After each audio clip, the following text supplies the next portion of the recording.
wala nang gaanong snow yung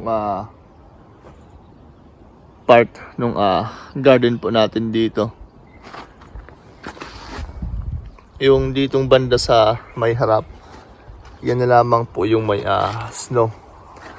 Yan, so medyo malamig pa kasi hindi pa sanay yung yung katawan natin kasi sa Pilipinas sobrang init, kaya may jacket na po ako. May jacket na po ako ngayon, pero nasa +10 po ngayon yung weather, kaya mainit po at naluso na yung karamihan ng snow. Yung bubong natin wala na ring snow. Yan, so kaninang mag-alas 5 ng madaling araw tayo dumating. So tapos na yung ating bakasyon sa Pilipinas. Back to reality, kumbaga. Balik na po tayo sa katotohanan. Kailangan natin yan.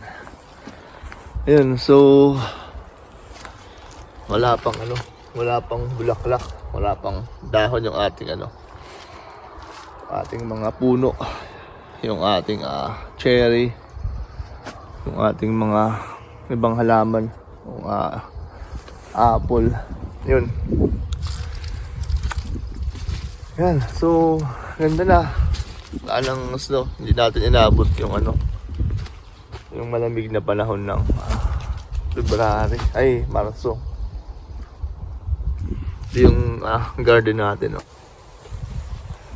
Yan yung likod. Tingnan po natin ngayon yung itsura. May mga konting snow pa, pero karamihan tunaw na. Pero hindi ko lang alam kung gaano nakatigas yung palambot yung lupa. Matigas pa, hindi pa kayang bunutin to. Matigas pa po yung lupa. Yan. Yan yung likod siya, hindi natin nalinis nung nakaraang taon. I mean nung nakaraang taon bago nung fall. Yan. Pero halos wala nang snow. Yung mga hindi na arawan, kagaya po niyan dyan, meron pang snow. Pero yung karamihan, halos tunaw na po lahat. Pero hindi pa tayo pwede makapag-umpisa ngayon dahil malamig pa. At saka matigas pa po yung lupa, and masyado pang maaga. Maganda lang po yung weather niya, kaya tunaw na yung snow. Ano ba ngayon? April 7, linggo. So kadalasan pagka ganitong buwan, meron pang snow. Ba? May mga nakapasok siguro na usa or rabbit po yan. May mga ipot po nila Hindi masyadong maraming napasok kasi dati to puno to ng mga pup nila Ngayon wala, ewan ko lang po doon sa kabila sa may bawang po natin. Pero ayan, dito tayo. Ating garden ulit. Ayan. So yung mga to matibay pa naman, so gagamitin ulit natin yan, recycle lang. Yung mga nakalagay natin yung mga dyan, yung mga trellis pa, yung mga kapangan, pwede pa po yan. Yan, kabila tayo, check natin yung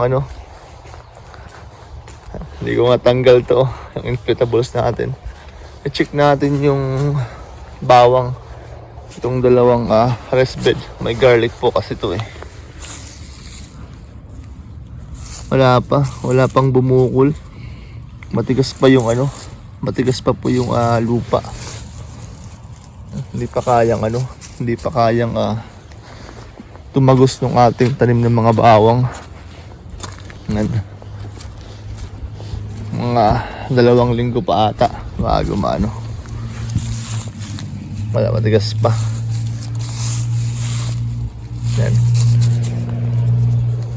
So bawang po iyan. Wala pa.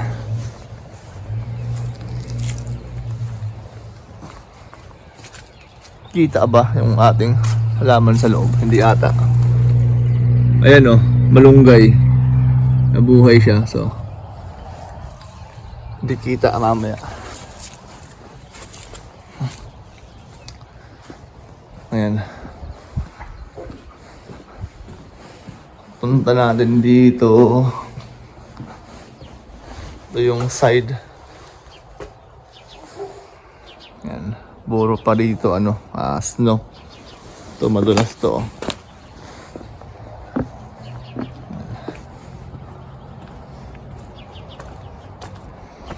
Yung asparagus natin dapat ng malinis to para makatubo. Dito tayo daan.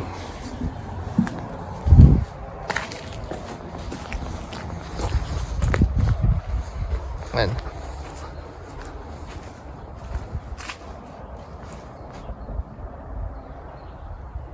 Ayan, mga asparagus po yan dyan, oh.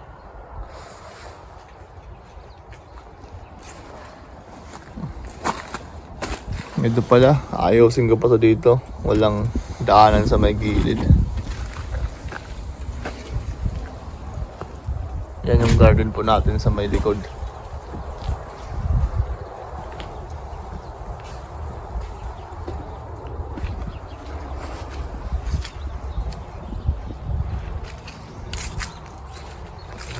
Kakagyan ko pa ng ano yan dyan, no? Ng wood chips para hindi na makatubo yung damo yan dyan. Para hindi na po tayo mag-mower dyan. Dito banda. Para hindi ko na ipasok yung mower dyan natin. Ditong side na lang. Ayun. Ano to eh? Eggshell. Inipo natin nun.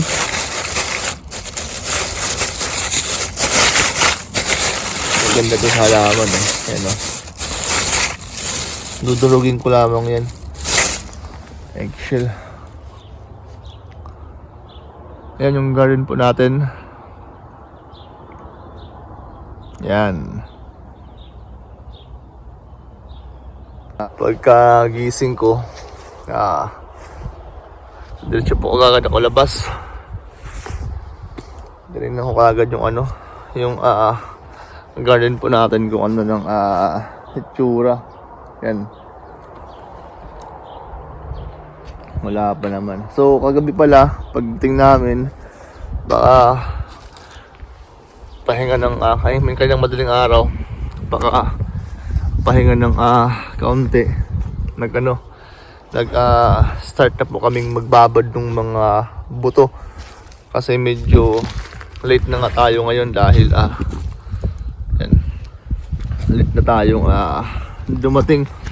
So ayun, meron tayong mga binabad na ng mga sili, yan, talong, kamatis, tapos yung jute leaves, alimutan ko yung alugbate, yun, pati cabbage mamaya. Ayan, yung mga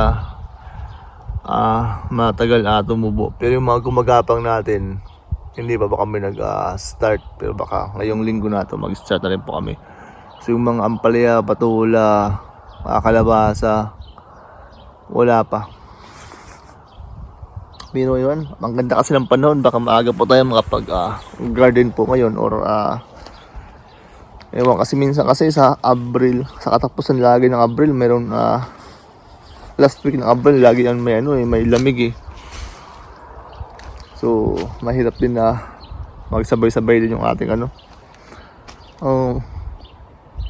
masyadong lumaki po kagad yung ating mga punla, yung ating mga binhi, kaya yun na po namin muna yung mga matagal po tumubo. Tapos ngayon to kasi magandang panahon, nakakunti lang daw yung ulan ngayon. Sayang hindi ako hindi ko nailagay yung drum natin, hindi ako nakapag-ipon ng tubig. Yun, Yun. Tsaka tayo sa garden. Pero yung ating mga tinanim pala na ano, na nung nakaraan, di ba, pa tayo umalis, nagtanim po tayo ng tanglad. Yun.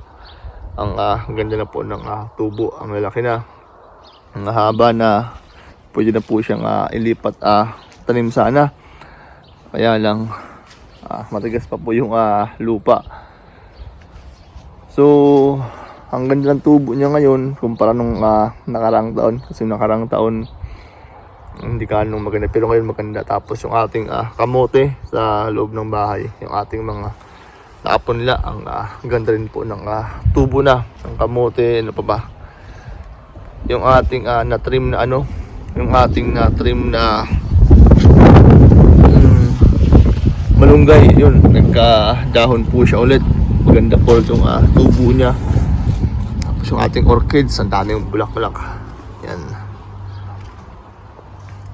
Tapos yung saging andun pa rin, buhay pa naman lahat. Yun, halos lahat buhay pa. Po ngayon yung update sa ating garden. Pagka dating po natin, nagkaroon tayo kaagad. Vlog para makita din po natin kung ano po yung itsura. So, maganda. So, sana ngayong taon maaga yung ano, yung init para maaga tayo makapag-tanim at makapag-ayos ng garden po natin. Hindi ko pa siya makakuta ng lupa, yung mga baba dyan, kasi sa compost po ngayon, panigurado matigas pa po yung lupa. Kaya mamaya pupuntahan ko po doon para i-check po. So ayan po muna ngayon yung update dito po sa ating munting taniman. So, magandang tanghali po na maraming salamat.